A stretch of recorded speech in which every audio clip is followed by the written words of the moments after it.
Welcome back to Movie Recaps. Today I will show you a biography, comedy, drama film from 2011, titled The Intouchables. Spoilers ahead. Watch out and take care. One late night in Paris, Driss is driving his employer Philippe through the city. When waiting in traffic gets too boring, Driss breaks the speed limit and begins driving quite fast, dodging other cars and not caring about traffic signs. This causes the police to go after him, and Driss bets €100 that he can lose them, but after driving under a bridge, the cops catch up by ambushing them from both sides. Driss doesn't look too worried though, and this time, he bets €200 that he can get them an escort. The cops make him leave the car and he starts acting then, behaving offendedly and telling them Philippe can't move and he was taking him to the hospital. The officers find proof of this when they find the wheelchair in the truck and, when approaching Philippe, they see him convulsing, which is also an act. Seeing as it's an emergency, the cops forgive Driss for breaking the speed limit and offer themselves as escorts on his way to the hospital.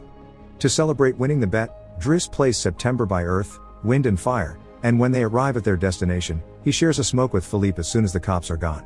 Driss promises he'll handle it and drives them away just before the hospital staff could find them. This friendship began many months ago. Philippe and his assistant Magali are holding interviews to find a new caretaker for him, but it isn't going too well, because all applicants have very standard or awkward answers to their interview questions. But they're suddenly surprised when Driss storms in, ignoring the fact it isn't his turn quite yet, because he only wants some papers to be signed saying they won't hire him so he can get the unemployment benefits. He's blunt and a little rude, even hitting on Magali, but Philippe finds him amusing and asks him to come back the next day for his signed papers. Driss goes back to his home in a humble neighborhood and tries to take a bath while all his little siblings bother him, only managing to get it done in time thanks to his sister Mina, who is a bit older than the others and more responsible. While waiting for their mom to arrive, he looks through the window and notices his brother Adama getting out of a suspicious car. When the boy enters the apartment, he just says he was at school and leaves again after grabbing his bag, causing Driss to be even more sure that he's up to something. In the evening, his mom arrives, and he gives him a Fabergé egg he stole and tells her he's been away on vacation when she asks. She isn't happy to see him though, because he disappeared for 6 months and never called, and now he's shown up out of nowhere as if her home was a hotel. As she's absolutely done with all his lies and she has other children she has to take care of, she kicks him out and tells him not to come back. Driss spends the night having a smoke and some snacks with some neighborhood friends. The next day, Driss goes back to Philippe's house for his papers, and he's received by the housekeeper Yvonne, who shows him around the place and tells him about Philippe's daily routine. She also shows him the room he would get for himself with his very own bathroom. Driss can't help staring at the bathtub before he's dragged to see Philippe, who offers the signed sheet of paper but also a job opportunity. Driss accepts the 1-month trial, and Philippe tells him he bets he won't last 2 weeks. After bringing his things to his room, Driss is taught how to take care of Philippe. He must learn how to keep his legs stimulated, how to put him in the wheelchair, how to help him shower and change his clothes. Things get awkward when Driss discovers he must put on him some high stockings and even clean his butt after Philippe uses the bathroom, but no matter how much he complains and says he won't do those chores, he ends up accepting them as part of his job. Later in the evening, while he's enjoying a snack on the roof, he's interrupted by Philippe's daughter Elisa and her boyfriend Bastien, who are looking for a private place to make out, and he kicks them both out after refusing to share his beer. Driss quickly gets used to the daily routine with Philippe, even if at first he does make some mistakes he learns from, like handing the phone to Philippe instead of putting it on his ear or forgetting the baby monitor while having a bath. He also learns to organize his mail in different folders, most of the letters he opens for Philippe, but there's a series of private ones he isn't allowed to look at. When he finds a flyer promoting female escorts, he decides to start a file just for those instead of throwing them in the trash as Philippe says. It's not all work in this new life though. Driss still makes sure to have a good time. He keeps trying to hit on Magali to no avail, and sometimes calls escorts to join him in bed. One morning, after Yvonne comes to his room to scold him for being late, she finds some dangerous weapons in his bag, but she doesn't comment on them yet.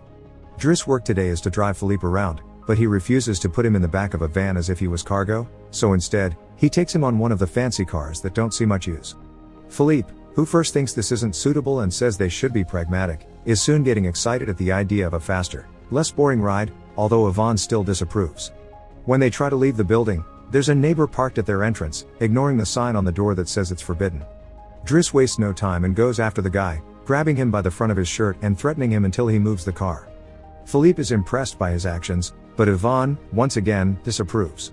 The pair goes to a museum, where Philippe is planning to buy a piece of artwork that Driss considers not worth the money because it's just a red blotch on the canvas.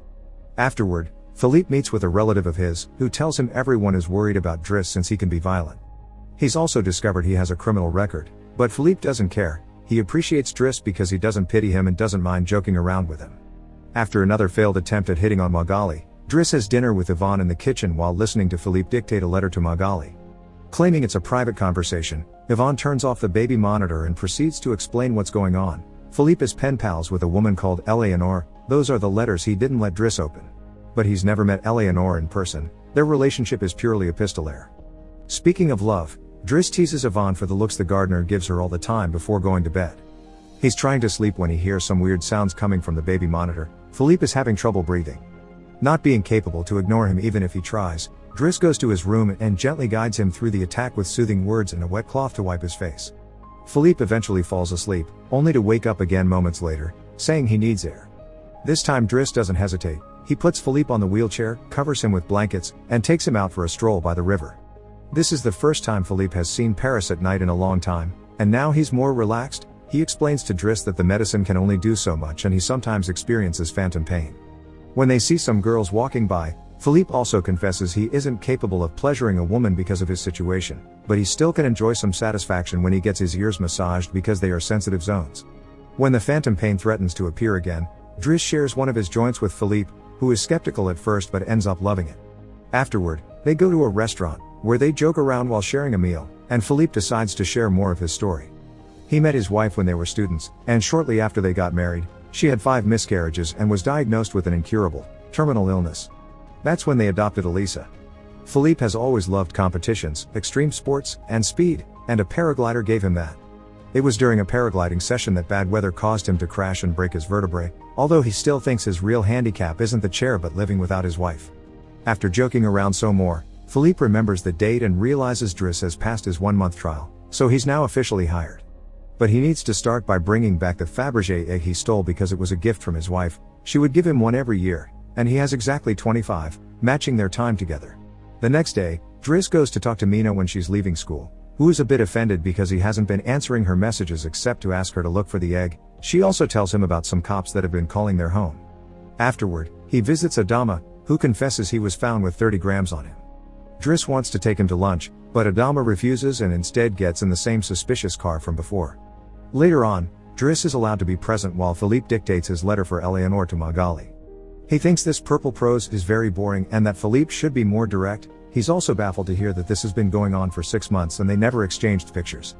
When he finds her phone number on one of the letters, he takes it as a sign and calls her, obliging Philippe to take the phone and finally speak to her outside the written word. Their conversation goes so well, Philippe is now on the phone with her all the time, even right before he and Driss attend the opera, during which Driss laughs and makes fun of the costumes. The next day, Driss convinces Philippe to accept to exchange pictures with Eleanor and chooses one of him in the wheelchair.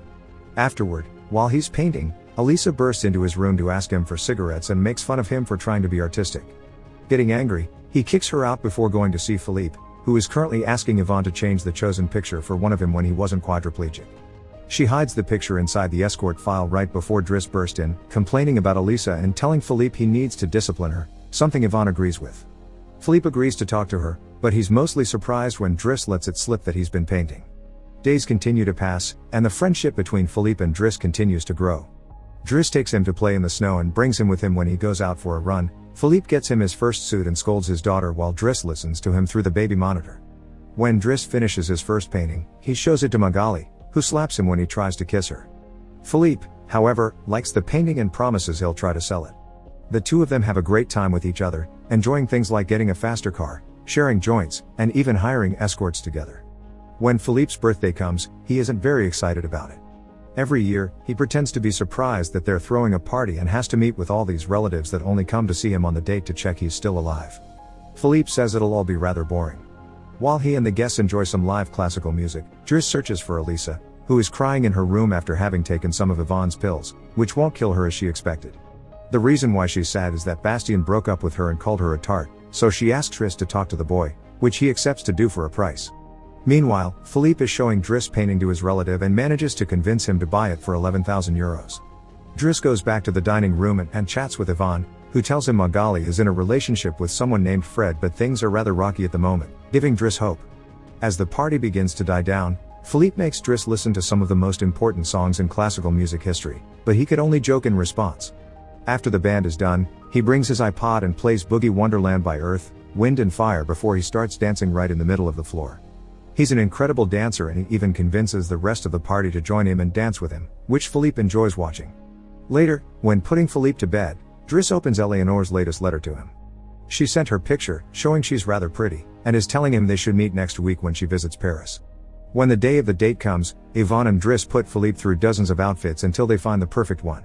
And since it's Yvonne the one that will take Philippe to the date, Driss uses his day off to visit Bastien and threatens him until the boy accepts to apologize to Eliza and to bring her croissants every day. He also asks him to fix his hair. Afterward, he visits his mother at work, but only to watch her from afar. At the restaurant, Yvonne and Philippe are waiting for Eleanor, who is very late. After waiting for an hour, Philippe gives up, calls Driss to ask him to take him away, and then leaves the restaurant without noticing Eleanor is arriving at the same time.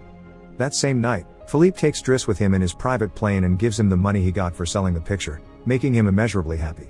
They make it to the countryside the next morning, and Philippe decides to go paragliding, dragging Driss with him as well. Driss doesn't want anything to do with it, but after initially freaking out, he ends up enjoying the experience. When they return home, Adama is there waiting for Driss and gets scolded when he sees the scars on his face. Adama will still not tell Driss what's happening in his life though, so Driss makes him wait in his room while he calls Mina to tell her not to worry and goes to put Philippe to bed. Philippe, however, isn't sleepy yet. After making Driss look at a painting with him, he asks him about his family, which Driss at first doesn't want to talk about but eventually gives in. It turns out Adama technically isn't his brother and his parents aren't actually his parents, they're his aunt and uncle. They fetched him from Senegal when he was 8 because they couldn't have kids, and his real name is Bakari Bassari, but because other kids had that name, they called him Idris, and that became Driss. One day, his aunt miraculously was able to conceive, and after his uncle died, there were other men and more kids as well. In the same way Driss had talked to him about Elisa, Philippe points out that Adama needs discipline, so he fires Driss so he can be there with his family because he can't spend his whole life taking care of an old man. The next morning, after Bastien has brought his daily croissant while wearing a better hairdo, Driss packs his bags and gets ready to go. Magali comes to say her goodbyes, and when Driss tries to hit on her one last time, Magali introduces him to his significant other Fred, which is short for Frédéric. Turns out Magali isn't interested in men, and Driss gives up on the spot. On his way out of the house, he gives the baby monitor back to Yvonne and teases her for having lied to him about Magali just to mess with him. In return, she gives him the escort file he had started, and he's disappointed to find the picture he had chosen is hidden there. Driss throws away the file, but he keeps the photo for himself. Once outside, he finds a car once again blocking the entrance, so he asks him to move away even if he doesn't work there anymore. When Adama calls him out for it, Driss says it's a matter of principle. A few hours later, the two brothers go pick up their mother at the station while back at the house. Philippe is having his first dinner together with his new caretaker, who is stuffy and boring, and Philippe decides to leave him without even having a bite. Since Yvonne is out on a date with the gardener, nobody is there to scold him for it. As days pass, Driss goes back to his old life. He hangs out with his old friends again and tells the guys from the suspicious car not to bother Adama anymore. When he goes to an interview he doesn't have enough experience for, he manages to win over the employer by calling himself pragmatic and using all the art knowledge he acquired while working for Philippe. This lands him a job as a driver. Philippe continues to dislike his new caretaker and is in a constant bad mood. One night, he refuses anyone in the house to help him with his phantom pain, so Yvonne calls Driss and asks him to come over. That's how they find themselves in the situation from the beginning, with the cops chasing after them first and escorting them to the hospital later. After that little adventure, Driss drives Philippe to the coast, and the sight of the sea helps Philippe calm down. Sometime later, Driss takes care of Philippe's overgrown beard before taking him to a restaurant for lunch, but he doesn't stay, because someone else will be making Philippe company today. Driss wishes him luck and finally gives him back his egg before leaving, and Philippe starts worrying about being alone until he sees who his date is, Eleanor, who is delighted to see him and doesn't mind the chair at all. The real Count Philippe Pozzo di Borgo now lives in Morocco. He has remarried and has 2 daughters. The real Driss, actually called Abdel Yasmin Selou, has his own firm and is also married with 3 children. The 2 men continue to be very close friends to this day. Make sure to subscribe and turn on notifications so you can watch more videos like this. Thanks for watching.